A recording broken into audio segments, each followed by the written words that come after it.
Kanchipuram వకుడా silks నాణ్యత మా ప్రాధాన్యత. మదీనాగూడ, మియాపూర్, హైదరాబాద్ లో త్వరలో శుభారంభం. అందరికీ నమస్కారం. నేను Swaroopa Potlapalli. Welcome to trending topic.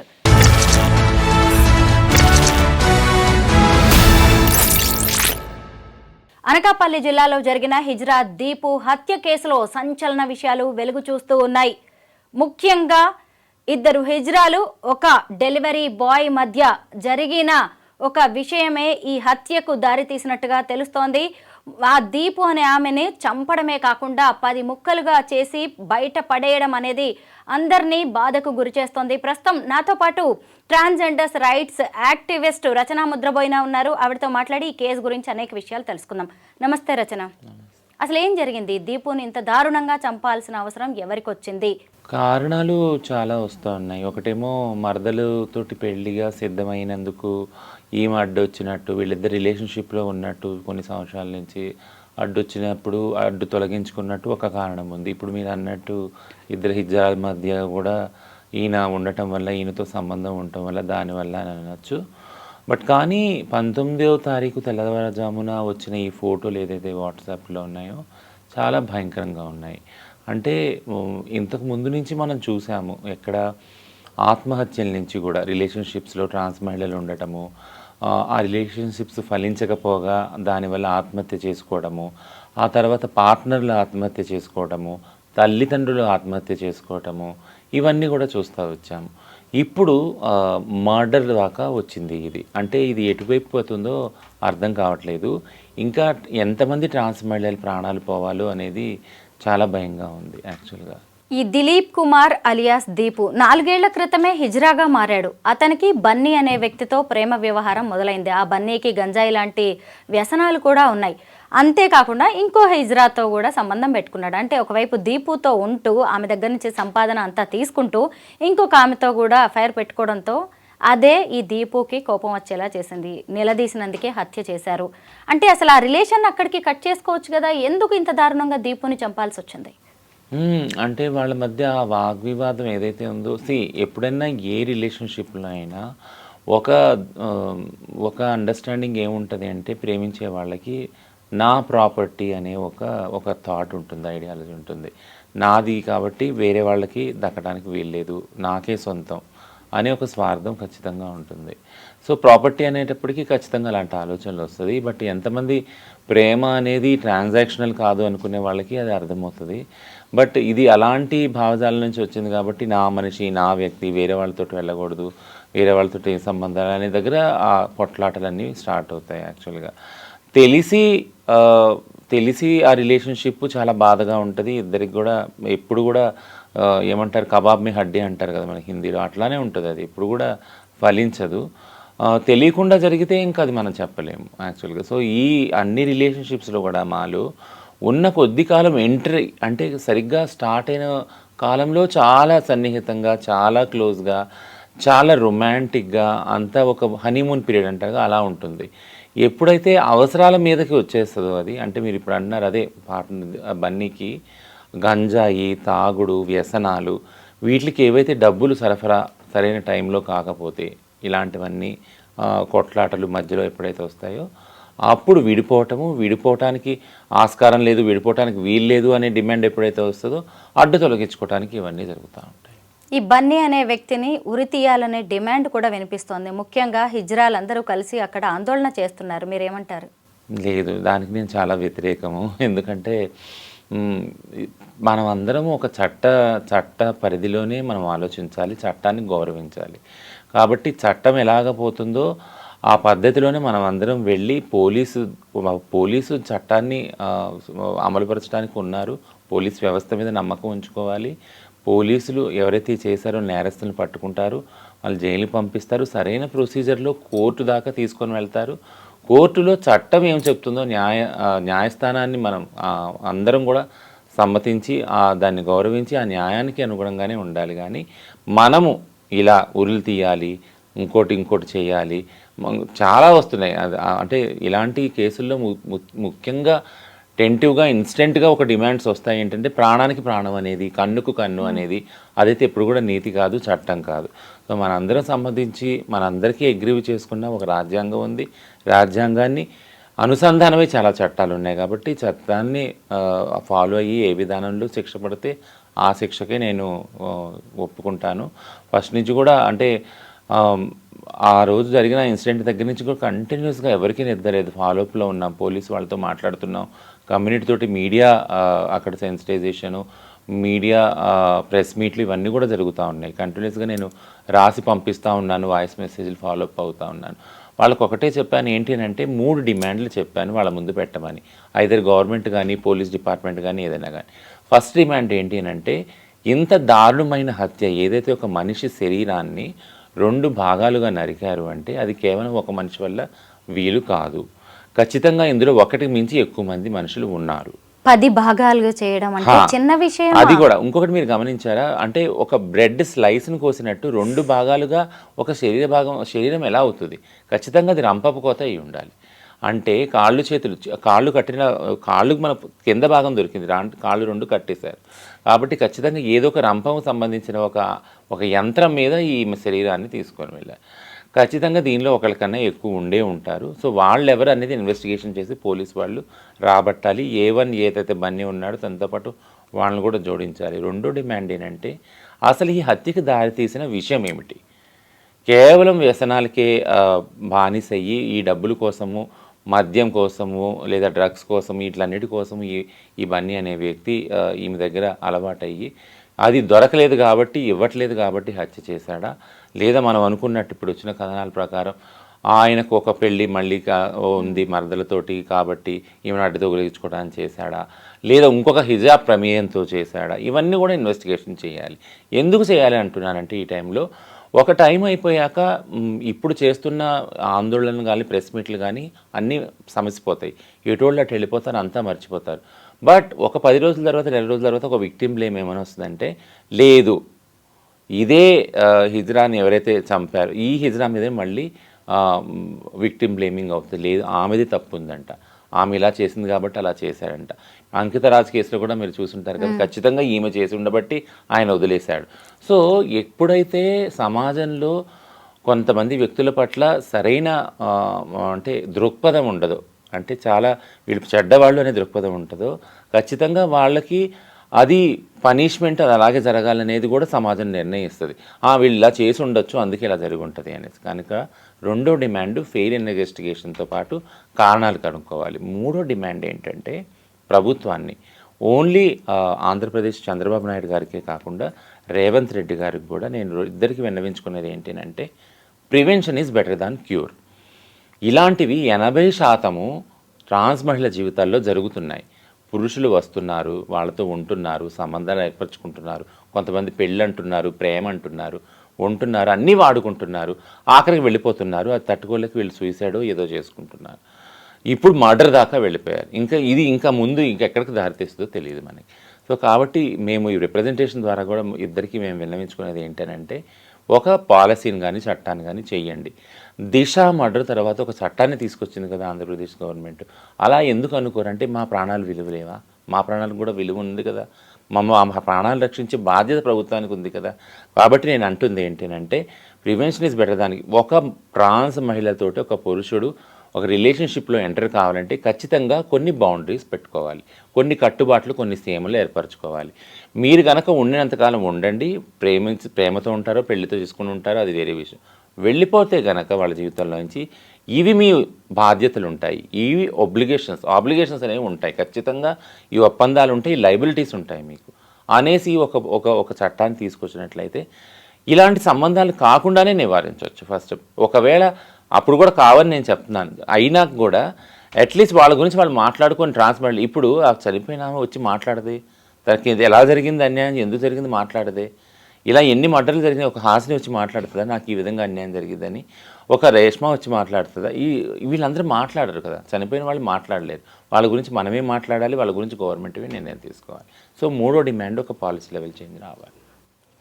దీపుతో ప్రేమాయణం, మరదలతో పెళ్లి సంబంధం అంటే సోషల్ స్టేటస్ కోసమేమో నార్మల్ వ్యక్తులతో పెళ్లి కావాలి వీళ్ళకి, డబ్బు కోసమేమో హిజ్రాలు కావాలి.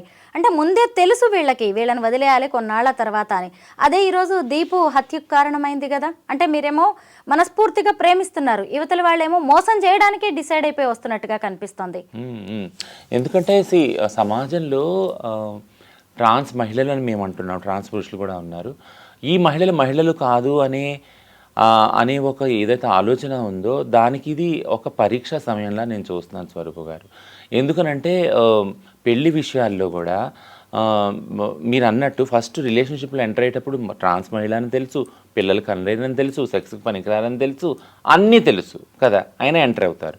వాళ్ళ అవసరాలు తీర్చాక మళ్ళీ వాళ్ళని తప్పించుకోవడానికి ఇలాంటి విషయాలు అయితే వెళ్ళిపోతారు, రాత్రి చెప్పబెట్టకుండా, లేదా చంపేస్తారు, లేదా సూసైడ్ చేసుకోవాల్సి వస్తుంది వీళ్ళు. ఇదొకటి. పోనీ వీటిలన్నింటినీ కోర్టు దాకా తీసుకెళ్దామని అంటే ఒక కేసు చూసాం తిరుపతిలో, దీపిక కేసు. ఆ కేసులో చట్టానికి మొత్తం ప్రాపర్ ప్రొసీజర్లో పెళ్లి చేసుకున్నారు వాళ్ళు. అంటే మంత్రతంత్రాలతోటి, వేద మంత్రాలతోటి, తాళిబొట్టు ఇవన్నీతో పాటు చేసుకున్న పెళ్ళి ఆఖరికి కోర్టు దాకా వెళ్ళి ఆ అబ్బాయి వాళ్ళ తాలూకు వాళ్ళు బంధువులు అన్నారు, మేము ఈ పెళ్ళి ఒప్పుకోము, మేము కోర్టుకు వెళ్తామంటే ఇద్దరు కోర్టుకు వెళ్ళారు. కోర్టు ఏమంటే అంతా వాదోపాదాలు అయ్యాక, అవును మీరు పెళ్లి చేసుకున్నారు బట్ మీకు పిల్లలు పుట్టరు కదా అని వాదన స్టార్ట్ అయ్యి ఆఖరికి నువ్వు ఆడదానివని చెప్పి మోసం చేసి పెళ్లి చేసుకున్నావు అనే దాకా వచ్చారు. చూసారా? అంటే ఇది ఒక కోర్టులో జరిగిన వాద వివాదం, ఒక న్యాయమూర్తి చెప్తున్న జడ్జిమెంట్ ఇది. నువ్వు అంటే నాకు అన్యాయం జరిగింది మహాప్రభు, పలానా వ్యక్తి వచ్చాడు, నా అవసరాలకి తన అవసరాలు నన్ను వాడుకున్నాడు, నా డబ్బులు అంతా వాడుకున్నాడు, పెళ్ళని చెప్పాడు, ఇదంతా జరిగింది. బట్ కానీ ఇప్పుడు ఆ పెళ్ళిని అంగీకరించట్లేదు, వేరే పెళ్ళికి రెడీ అయ్యాడని నాకు అన్యాయం జరిగింది. ఆ మహిళ వెళితే ట్రాన్స్ మహిళ, నువ్వు అసలు మహిళవే కాదని డెసిషన్ చేస్తున్నారు. ఒకటి చెప్పండి నాకు, నిజంగా 1979లో మధురా కేసులో కూడా ఇదే కదా అయింది. మధురాని పోలీస్ స్టేషన్లోనే రేప్ అయితే మహారాష్ట్ర హైకోర్టు అంది లేదు, ఆ 5 ఎవరైతే పోలీసులు ఉన్నారో వాళ్ళకి మరణశిక్ష వేయాలంటే సుప్రీంకోర్టు అంటా ఉంది అప్పుడు 1979 లేదు, మధుర ఆదివాసీ మహిళ, ఆమెకి అలానే యథావిధిగా కోరికలు ఉన్నాయి, సెక్స్ కోరికలు, వాంఛలు, అందుకని ఆమె అప్రోచ్ అయింది పోలీసుల వరకు అనేసి ఆ కేసులో జడ్జిమెంట్ వస్తే మొత్తం మహిళా లోకమే దాడెత్తి వచ్చింది, ఇదేం జడ్జిమెంట్ అని. అంటే మధురకు జరిగిన అన్యాయం జడ్జి చేయమంటే మీ మధురని ఎందుకు జడ్జి చేస్తున్నారు, ఆమె చెడ్డదని ఎందుకు చెప్తా ఉన్నారు? సో ఇవన్నీ చూస్తూ ఉంటే ఈ న్యాయ సభలు, చట్టసభలు, చట్టాన్ని పాలించే వాళ్ళు, ప్రజలు, సమాజానికి ఇంకా మేము ఒక చెడు వ్యక్తులుగానే కనపడుతున్నాం. అందుకనే ఈ న్యాయానికి సంబంధించిన మా రిలేషన్షిప్స్లో జరుగుతున్న ఏదైతే చెడు ఉందో ఈరోజు మొక్కలు కోసేంతవరకు వచ్చింది మా శరీర భాగాలు, ఇంకా కొన్ని శరీర భాగాలు దొరకలేదు. సో ఈ స్టేజ్ వరకు వచ్చిందంటే ఖచ్చితంగా దీనికి కారణం మా కమ్యూనిటీ కాదు, మేము ఇలా పుట్టడం అస్సలు కాదు, మేము రిలేషన్షిప్లో వెళ్ళటం అది అస్సలు కాదు, ఖచ్చితంగా ఈ సమాజమే. ఎందుకంటే ఆ సమాజం నుంచి వచ్చే ఆ పురుషులే మమ్మల్ని అన్యాయం చేస్తున్నారు. ఆ పురుషుల్ని ఏం చేయకుండా, కట్టడి చేయకుండా ఈ సమాజం వాళ్ళకి గ్రీన్ కార్డు ఇస్తుంది. ఈరోజు దీపు హత్య అనేది కొత్త విషయం ఏం కాదు, ఎందుకంటే గతంలో కూడా ఇలాంటి హత్యలు చాలా జరిగాయి.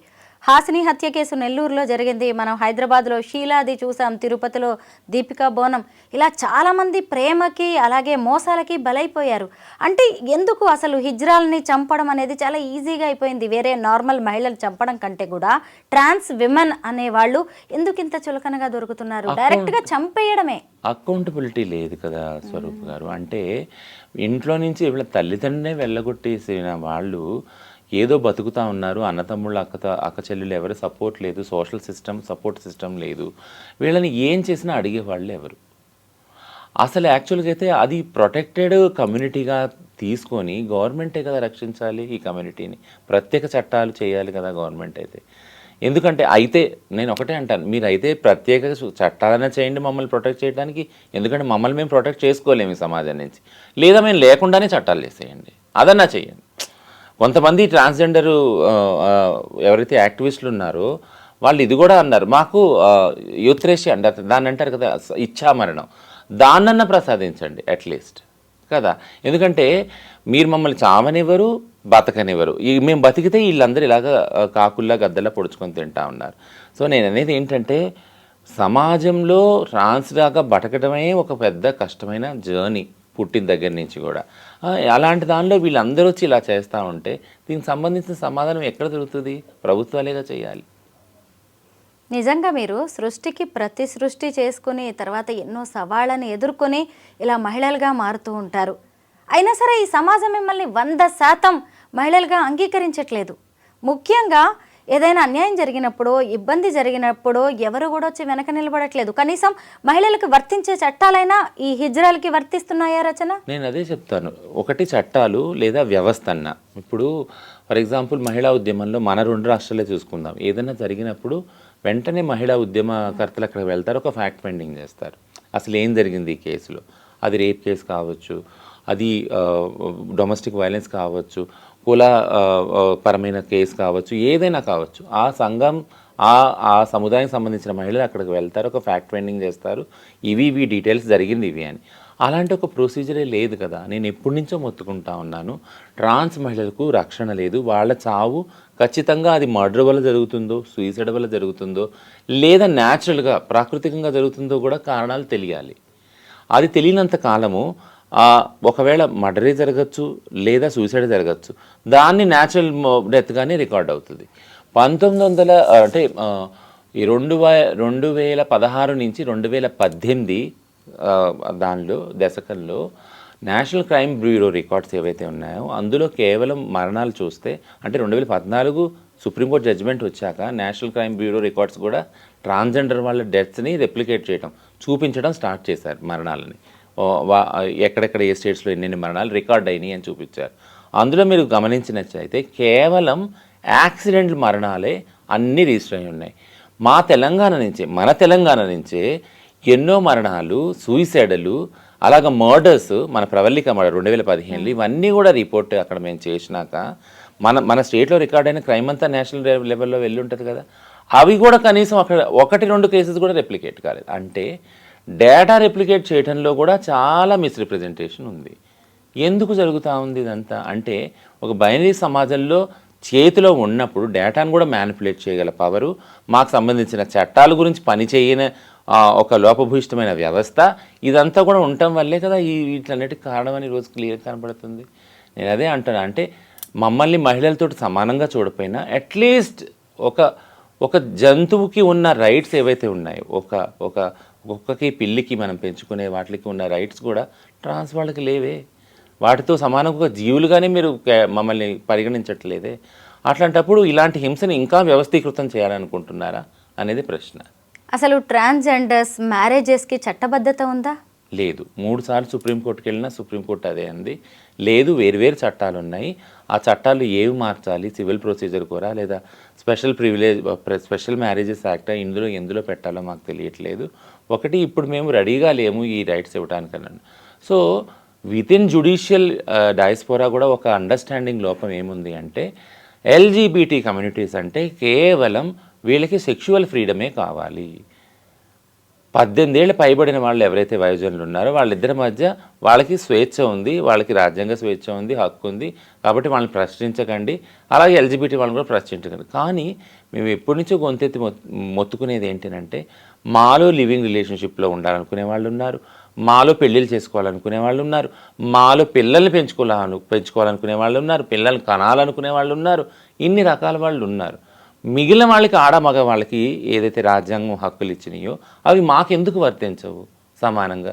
అలాంటప్పుడు సమానంగా రాజ్యాంగం అందరికీ ఉన్నదని ఎలా నమ్మకం కలుగుతుంది? ఇప్పుడు ఒక ట్రాన్స్ విమెన్, ఈ అబ్బాయి నన్ను మోసం చేశాడు, నన్ను ప్రేమించాడు, పెళ్లి చేసుకుంటానన్నాడు, నాతో ఉంటానన్నాడు, నన్ను అన్ని రకాలుగా వాడుకున్నాడు అని చెప్పి పోలీసుల దగ్గరికి వెళ్తే ఎవరైనా, అసలు పోలీసులైనా రెస్పాండ్ అయ్యే పరిస్థితులు కనిపిస్తున్నాయా? లేదు. అసలు నువ్వేం చేస్తావు ఫస్ట్ అని అడుగుతారు మమ్మల్ని. లేదయ్యా నేను ఇలా అడుక్కుంటాను, సెక్స్ వర్క్ చేసుకుంటాను అంటే, ఆయన అలాంటప్పుడు నీ దగ్గర అసలు ఎందుకు, నీతో ఎవరుంటారు ఉండటానికి, నీకు అసలు ఏం అర్హత ఉంది రిలేషన్ అని వాళ్ళే జడ్జ్ చేసేస్తారు ముందు. అంటే నీకు అసలు అర్హతే లేదు కదా, నువ్వు ఆల్రెడీ వాల్యూస్ లేని దానివి ఈ సమాజంలో, ఇంకా నీతో ఉండటానికి రావటం ఆయన చేసిన ఒక గొప్ప దయ, ఆయన హృదయం పెద్ద హృదయం, అందుకనే నీతో బతకడానికి వచ్చాడని ఉల్టా చెప్తారు మాకే. యాక్చువల్ ఎన్నో కేసుల్లో మేము చూసామన్నమాట. ఏం చూసుకొని నీ దగ్గరికి వచ్చాడు ఆయన అని ఉల్టా మమ్మల్ని ప్రశ్నిస్తారు. ఒకవేళ ఆ వ్యక్తిని తీసుకొచ్చినా, మమ్మల్ని కొట్టిన ఆ వ్యక్తిని తీసుకొచ్చినా, నువ్వు ఏమనుకొని ఈమెతో వెళ్ళావు, ఈ ట్రాన్స్ అని తెలియదా, నీకు తెలిసి ఎందుకు వెళ్ళావని ఉల్టా ఈ విధంగా అడుగుతారు యాక్చువల్గా. అంతేగాని ఇలా వెళ్ళడం తప్పు, ఇలా చేయడం తప్పు, ఇలా ఒకరిని మానసికంగా హింసించడము, బాధ పెట్టడం తప్పు అని ఎవరి ఆలోచన కూడా నేను ఇప్పుడు వచ్చి వినడం చూడటం చేయలేదు నేను. అంకితా రాజ్ విషయంలో కూడా మనం గతంలో మాట్లాడుకున్నాం. ఆమె ట్రాన్స్ విమెన్, అతనేమో నార్మల్ అబ్బాయి. పెళ్లి చేసుకున్నారు, అందరికీ ఆదర్శప్రాయంగా మారారు. కానీ కొద్ది రోజులకే మోసపోయానో లేదంటే ఇద్దరికి పడలేదో ఎవరికి వాళ్ళు విడిపోయారు, సైలెంట్ అయిపోయారు. అంటే అంకిత తెలివిగా నిర్ణయం తీసుకున్నట్ట, మిగతా వాళ్ళకి ఈ తెలివి లేదంటారా? తెలివిగా ప్లస్ హుందాగా కూడా కదా. There is a royal behaviour behind this కదా, ఇద్దరిది ఉంది. అది నేను అనేది మిగిలిన వాళ్ళకి తెలివి లేకుండా అని కాదు, బట్ అలాంటి వెసులుబాటు కూడా ఉండకపోవచ్చు. నేను అందుకే చెప్తాను ఇప్పుడు అంకిత రాజ్ విషయంలో అంకితని ఎంత ప్రైజ్ చేస్తానో, బీయింగ్ ఏ ట్రాన్స్ ఉమెన్, నా కమ్యూనిటీకి సంబంధించిన వ్యక్తి కాబట్టి రాజ్ను కూడా అంతే ప్రైజ్ చేస్తాను నేను. ఎందుకంటే అంత హుందాగానే ఒకవేళ కలిసి ఉందామన్నా పెళ్లి చేసుకుందామన్నా వాళ్ళు అదే చూపించారు. దక్షత, వివక్ష లేకుండా సమాజంలో నేను ముందుకు వస్తున్నాను, నేను చేసుకుంటాను అని రాజు ముందుకు రావటము, అలాగే పెళ్లి చేసుకోవటం, ఒక ఇంట్లో ఉండటము చేసుకోవటం, ఒకటి వనరులు తేవటం. యాక్చువల్గా ఆ అబ్బాయి తన డబ్బులు ఇన్వెస్ట్ చేయటం ఈ వ్యవస్థ మీద, నమ్మకం పెట్టి రిలేషన్షిప్ మీద, అది మనకు కనపడతా ఉంది. అదే విజ్ఞతతోటి వాళ్ళు ఉన్నంతకాలం ఉండి తర్వాత విడిపోదాం అనుకోవటము, విడిగా ఉండడం అని నిర్ణయం తీసుకోవటం, ఇదంతా కూడా ఈ ప్రొసీజర్ ఒక ఐడియల్ ప్రొసీజర్గా కనిపిస్తూ ఉంది కదా. సో అనేది అలాంటి వెసులుబాటు మిగిలిన వాళ్ళకి ఉండకపోవచ్చు. యాక్చువల్గా వచ్చేవాళ్ళు రిలేషన్షిప్లో ఎవరు చెప్పి రావట్లేదు. ఒక యాక్సిడెంట్లుగా రిలేషన్స్ జరుగుతున్నాయి, ఆ రిలేషన్షిప్లోకి వెళుతున్నారు, ఒక అనుకోని సంఘటన ద్వారా పరిచయాలు అవుతున్నాయి, కలిసి జీవించడం స్టార్ట్ చేస్తున్నారు, మళ్ళీ అనుకోని విధంగా ఒక సంఘటనలో విడిపోతూ ఉన్నారు. అక్కడ చెప్పుకోవటాలు, మాట్లాడుకోవటాలు, విడిపోవటాలు, ఆ బాధ్యతలు అనేవి ఏమీ లేవు ఆ రిలేషన్. సో దానివల్ల చాలా ట్రామా అనేది కలుగుతూ ఉంది. ఇప్పుడు దీపు లాంటి కేసెస్, ఇంకా కేసెస్ చాలా ఉన్నాయి. ఏ కేసుల్లో కూడా ఎవరికి పెద్దగా శిక్ష పడింది కానీ కేసులు సీరియస్గా ఉన్నదైతే కనిపించట్లేదు. ఇలాంటిదే మిగతా మోసగాళ్ళకు కూడా ఇవన్నీ ఛాన్సెస్గా కనిపిస్తూ ఉన్నాయి. ఇలా ఇంకొకళ్ళు కూడా ప్రేమించి ఇష్టపడి డబ్బులు అన్నీ వాడేసుకొని హత్యలు చేసి సైడ్ అయిపోవడం అనేది జరుగుతుంది. కనీసం ఇప్పుడైనా ట్రాన్స్ విమెన్ ఏమన్నా ధైర్యంగా నిర్ణయాలు తీసుకునే అవకాశం ఉందా? మనం ఇలాగా ఈ ఊబిలోకి వెళ్ళొద్దు, మనల్ని మోసం చేస్తున్నారు, మనకి పెళ్లి అనే వ్యక్తిగతంగా నిర్ణయాలు తీసుకొని ప్రయోజనం ఉండదు స్వరూప గారు. ఎందుకంటే ఒక వ్యక్తి యొక్క ఆలోచనలు నియంత్రించడం చాలా కష్టం సమాజంలో. కొన్ని వ్యవస్థగా ఏం చేసే అవకాశం ఉంది? సో ఒక వ్యక్తిని ఇప్పుడు ఫర్ ఎగ్జాంపుల్ మీరు చెప్తారా కౌన్సిలింగ్, ఇవన్నీ కూడా మమ్మల్ని అడుగుతారు క్లినిక్లో కూర్చున్నప్పుడు, మీరు ఇలా వెళ్ళొద్దు, మీరు రిస్క్ ఉంటుంది, పలానా వాళ్ళతో వెళ్తే ఇదంటే మనకు చెప్పకుండా చాలామంది వెళ్తూనే ఉంటారు రిలేషన్షిప్లో కదా. మనం చెప్పినా కూడా వెళ్తారు, ఎందుకంటే ఆ ఇన్స్టింక్ట్స్ అలా ఉంటాయి వాళ్ళకి. కాబట్టి ఆ విషయంలో కంట్రోల్ అనేది ఉండదు. But prevention is better than cure అని ఇందాక చెప్పాను నేను. ఎందుకంటే ఒక చట్టం అంటూ ఉంటే, ఒక పాలసీ అంటూ ఉంటే, ఒకవేళ ట్రాన్స్ మహిళలతోటి ఎంటర్ అవుతాం. ఎందుకంటే ఇప్పుడు గృహహింస చట్టం కానీ, sexual harassment at working place చట్టం కానీ, రేప్ చట్టం కానీ, SC/ST అట్రాసిటీ చట్టాలు, ఇవన్నీ కూడా మహిళల్ని, ఆయా కమ్యూనిటీకి సంబంధించిన మహిళల్ని ప్రొటెక్ట్ చేస్తూనే ఉన్నాయి. సో ఆ చట్టాల భయం వల్ల కొంతమంది మగాళ్ళు వాళ్ళ పట్ల హింసాత్మకంగా ఉండలేక ప్రివెంట్ అవుతుంది. అవునా, ప్రివెన్షన్ అవుతుంది చాలా మటుకు. సో అలానే ట్రాన్స్ మహిళలకు అలాంటి చట్టాలు ఏవీ లేవు. అనేది ఏంటంటే పాలసీ లెవెల్లో అట్లీస్ట్ తీసుకొచ్చి మీరు ఒక రక్షణ కల్పిస్తే, మీరు గనక ఏ మగాడు గనక ట్రాన్స్ మహిళతో రిలేషన్షిప్లో ఎంటర్ అయ్యేటప్పుడు ఖచ్చితంగా వాళ్ళ డీటెయిల్స్ అవన్నీ నమోదవుతాయి.